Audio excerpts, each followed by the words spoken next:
Waka Extra dibawakan khas oleh At-Tafsir. Spray dan bam bidara ruqyah senang digunakan. Spray-spray, sapu-sapu dah settle insya-Allah. Selamat menonton guys.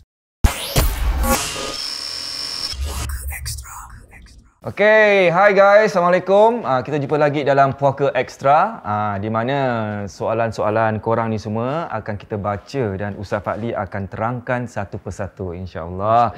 Dan bagi korang yang mungkin baru tonton Puaka Extra, jangan lupa kalau ada soalan-soalan yang muskil kepala otak pula kepala semua tu kan. Bolehlah hantar ke puakasg.com ataupun boleh terus DM ke Instagram kami iaitu Puaka. Okey, dan untuk topik kita malam ni Ustaz pasal azimat. Azimat ni ada orang suka pakai tangkal. Budak kecil pun dulu kan orang kampung pakai tangkal jadi terpelihara ke tak ada orang ganggu. Dan di depan wafak ni panggil wafak pelaris untuk pelaris. Kat kedai-kedai pun semua pakai macam ni ada. Ada sebagian kedai-kedai pakai. Jadi macam mana kalau macam gini? Adakah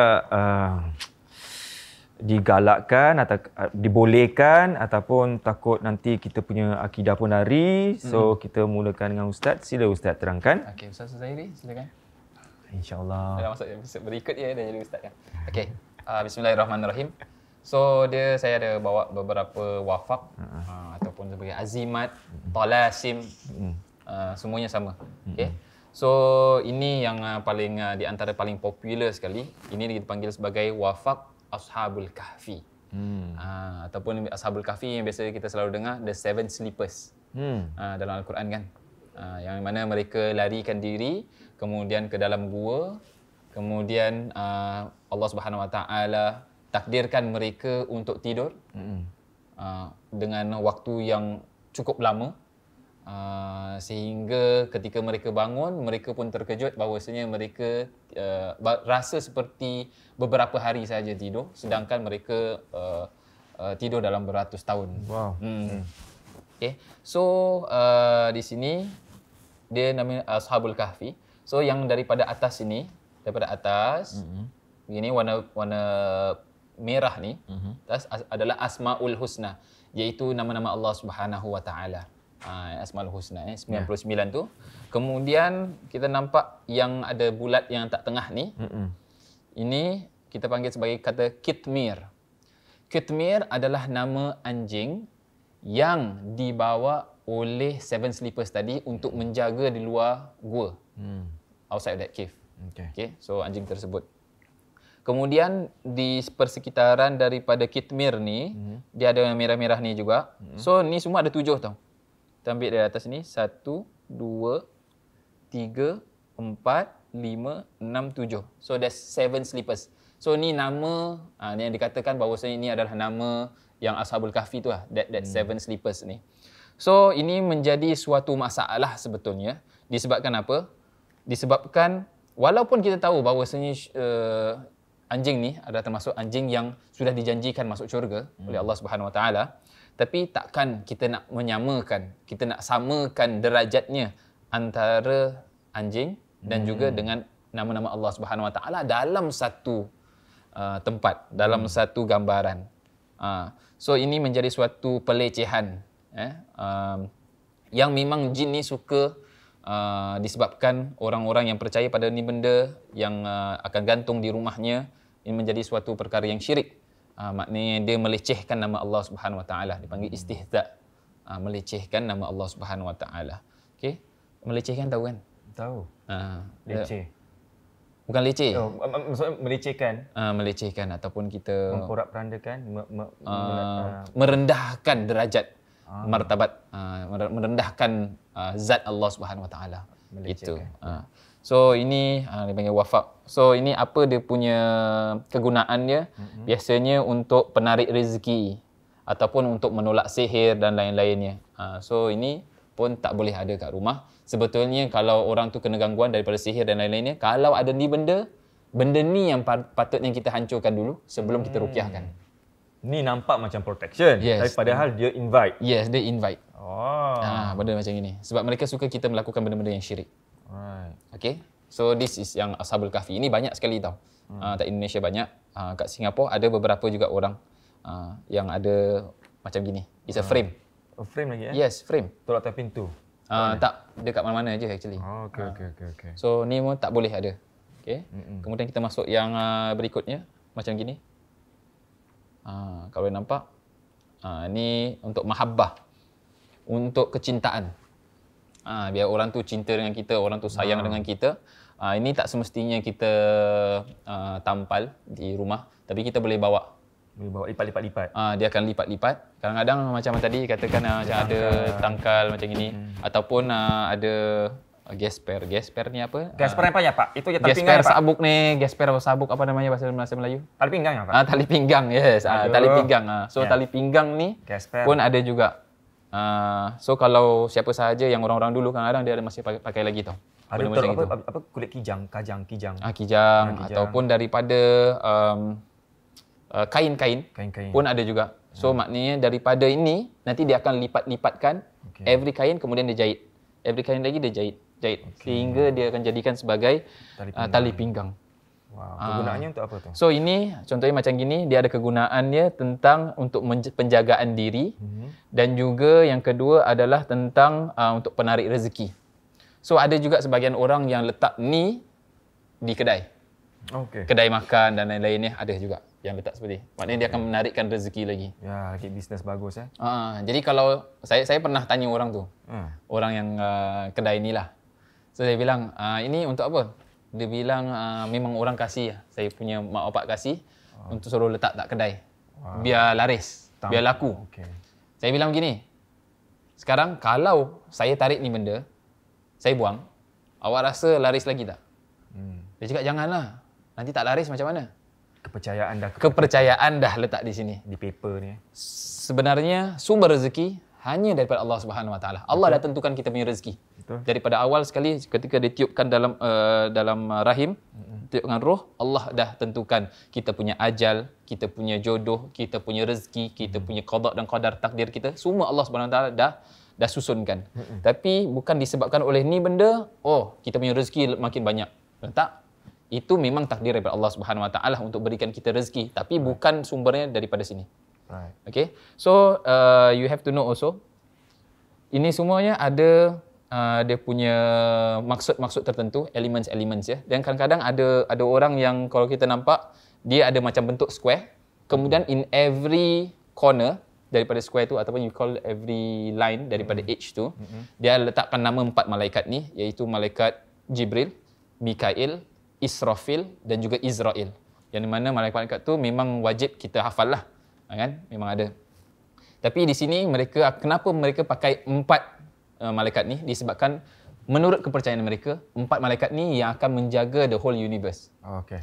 Which sama dengan pemikiran yang diletakkan oleh agama-agama lain, diletakkan dalam berbentuk filem ataupun berbentuk kartun, which is Airbender. Airbender. Tahu Airbender yang botak-botak tu? Tak tahu. Kalau yang siapa saja. Aircraft saya tahu. Aircraft lain. Sebelum kita Airbender. kasih Warcraft pun tahu. So Airbender. So siapa saja yang biasa tengok Airbender, there's 4 elements yang dia boleh kuasai. Yang pertama adalah api, kemudian yang kedua adalah daripada air, kemudian yang ketiga adalah udara, yang keempat adalah earth, tanah. Earth, wind, fire and wind. Yes. Ini macam macam Captain Planet. Kartun lah kita hari ni. So macam gitu. So dorang selitkan that idea dalam kartun-kartun yang biasa kita nampak. Padahal is daripada agama lain. So mereka akan percaya seperti itu. Padahal tidak pun. Yang mana tugas masing-masing seperti malaikat Jibril alaihissalam untuk menyampaikan wahyu, kemudian daripada Mikail, Israfil, Israel, semuanya ada tugas masing-masing. Bukan hanya untuk menjaga the universe saja, tapi mereka memang ditugaskan oleh Allah Subhanahu Wa Taala dengan tugasan yang khusus. Ni cakap commercial break sikit Alright, take the break. commercial. Okay. Ni cakap pasal pelaris ni semua kan, so call taruhlah kalau kita dah berjaya dapat ni semua laku, yang kita dapat tu macam mana? Susah nak cakap memang semua benda halal ke? Betul. Macam mana menggunakan ini untuk dapatkan ini, duit ni semua. Jadi macam mana? Adakah... Tapi dia punya pemasukannya insya-Allah maknanya duit ni sendiri halal insya-Allah. Tetapi apa yang dia lakukan adalah haram. Kepercayaan kita Yang dia lakukan adalah haram tapi dia tidak menjejaskan daripada dia punya duit rezeki tersebut. Cuma masalah berkat berkat. Berkat itu of course lah kurang lah. Dengan kurang. Saya tak boleh bilang ni tak ada berkat at all, tak. Tapi saya akan bilang kurang keberkatannya. Dia walaupun biarlah kurang laris, biarlah tak ramai pelanggan, asalkan apa yang kita dapat halal dan berkat. Berkat ni maknanya apa? Walaupun sedikit tapi cukup. Kadang-kadang kita tengok orang-orang dulu kan, kadang-kadang dia ada 10 anak, 15 anak. Diorang bekerja bukan CEO, bukan manager, tapi orang-orang biasa je. Tapi disebabkan oleh niat mereka untuk mencari pekerjaan yang halal dengan cara yang baik dan juga dia dapatkan hasil tu, keberkatan tu yang cukup untuk berikan nafkah kepada isteri dan juga anak-anak. Biar sikit tapi berkat daripada dapat banyak kurang berkat. Betul. Tak happy, tak itu. Betul. Rasa tak cukup. Tak cukup ya. Tu manusia lagi. Betul. Bertambah-tambah. Okey, kita continue to the next one. Ada? Tu dia gambar tu. Tu ada apa? juga. Seperti ini. Jeng. Dia macam-macam So macam gini pun ada. Okay.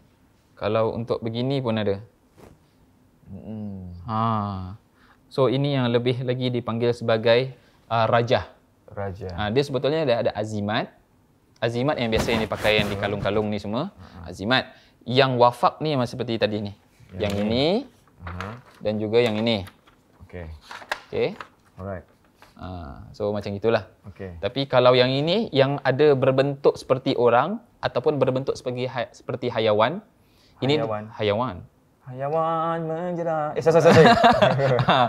Haiwan. Hayawan dalam bahasa Arab hayawan. Hayawan ataupun haiwan ini dipanggil sebagai rajah. Rajah. Tapi efek dia sama juga. Dia tergantung kepada apa penulisan-penulisan. Dan untuk buat ni bukan perkara yang senang tau. Nampak ni macam fotokopi kan.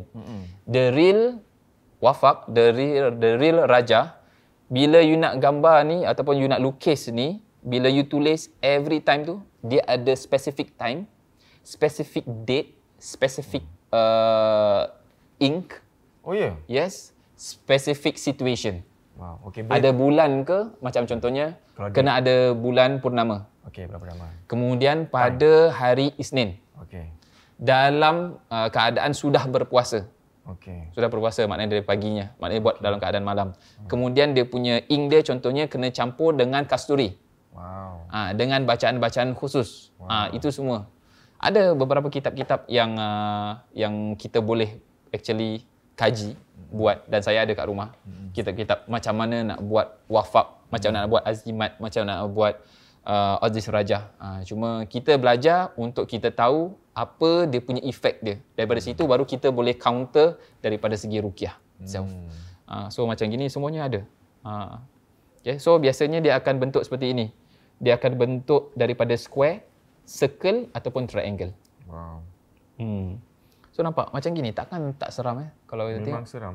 Tapi orang-orang tetap ambil juga demi kepuasan hati, nafsu. Tapi dia buat itu original kan? Yes, original. Dia buat gitu. Tapi bila fotokopi pun it works It works tapi tak sekuat daripada yang original. True. So sama dengan takhir sekali. Tapi ini untuk apa? Sorry, untuk apa? Kalau tadi untuk macam rezeki. Ni sama macam dengan ini. Sama, exactly. Dia punya khasiat dia sama, tapi gambaran dia lain lah. Ya, gambar seram. Yes. So macam gitu. Kemudian yang terakhir ni, yang ini pun sama, nampak? Okey. Kan? Lebih kurang sama lagi. macam gini. Cuma macam ballet lagi. Bacaan-bacaannya itu sendiri yang ada khusus-khusus. Contohnya ada yang niat contohnya untuk penarik rezeki, ada yang untuk mahabbah. Mahabbah ni maknanya kecintaan. Bila you masukkan dalam celup dalam air, kemudian you berikan air itu minum pada orang yang you nak target, dia terus. Macam sekarang, boleh kita try? Na'udzubillah min zalik. Okey. Kemudian yang terakhir sekali, nampak ni ada pedang-pedang dan lain-lain. Ini untuk ilmu kebal. Oh ya. Dah try? Ustaz dah try? Tak, saya tak akan try benda-benda macam gini. Tak apalah biar tak kebal. Asalkan tak syirik.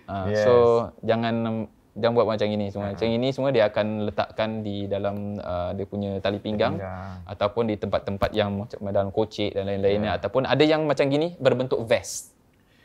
Pun ada juga. So hati-hatilah dengan benda-benda macam ini. Jadi apa nasihat Ustaz bagi mereka yang yang ada benda ni yang masih amalkan wafat-wafat ni? Buang.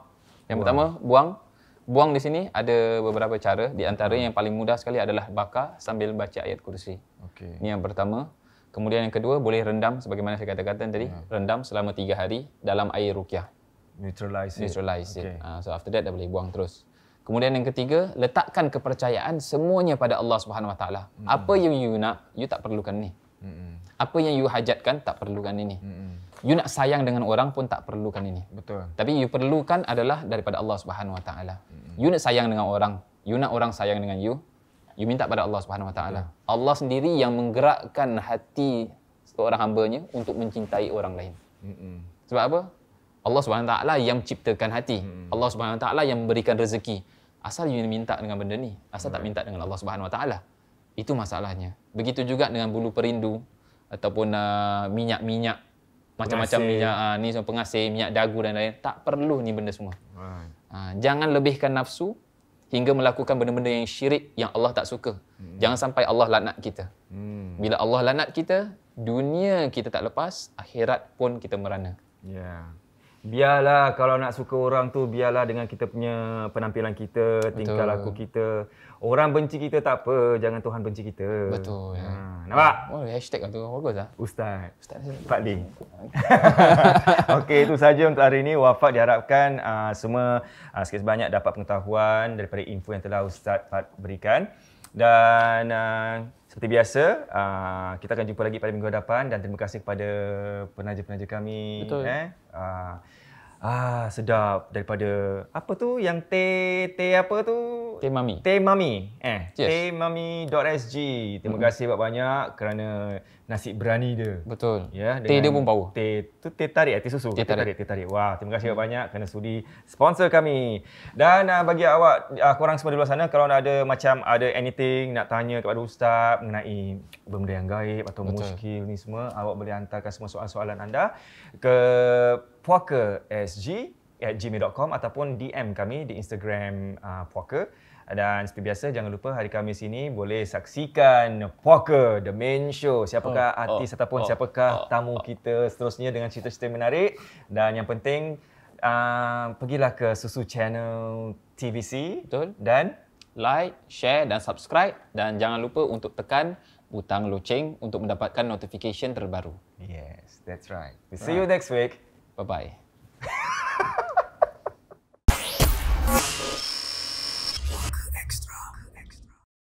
Puaka Extra tadi dibawakan khas oleh At-Tafsir.